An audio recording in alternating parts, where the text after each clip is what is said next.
What if you have the next coolest startup and you want to have a super cool and catchy name? In this video, that's what we're going to talk about. This video is brought to you by Appy Pie Academy. So, startup names, they're usually great for early adopters. They have to be early adopters are people who are kind of into tech and they like trying new things and they're into this whole like Twitter and Bitly, whatever, unusual domains, let's say unusual names. And what is in common? What are these companies? What do they have in common? Short and catchy names that may or may not even make sense. We'll get into that in a second. So what you should do is try to right away start thinking about how to abstract out, take into account your mission statement, what your company is all about, and abstract it out. And we're going to talk about that in a second as well. And you just pick words that have the essence of what you want to do. And the general approximation, you want to stay with 5 to 9 characters if it's a .com domain name, because there was a whole big thing about 4-letter domain names, even ones that don't make sense, were bought up by domain hoarders long time ago. So 4-letter domains are hard to get. 5 and up letter domains, they begin to get a little bit easier.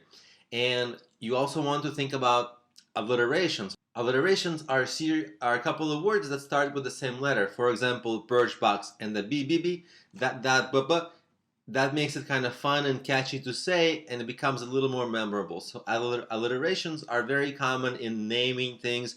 In fact, just yesterday I was passing by and somebody was watching something about college basketball.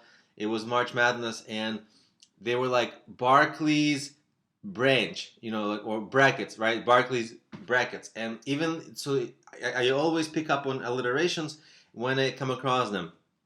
And so now that you know about it, you'll see in a lot of names, you'll see purposely people try to get catchy things starting with the same letter if possible. It's hard to do it in a domain, but if it's possible, that's also fun.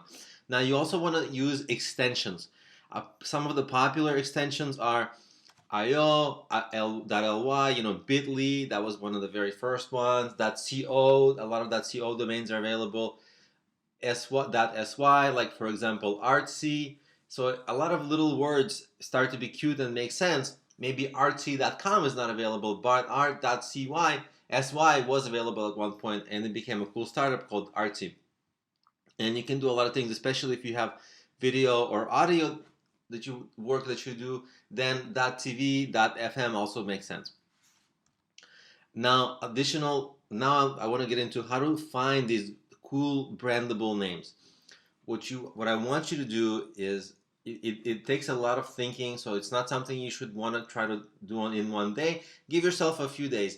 What I want you to think about is, like I mentioned earlier in this video, think of your overall brand, think of the essence of your business, and type that into the thesaurus.com and see what additional words it gives you, and come up with a collection of words.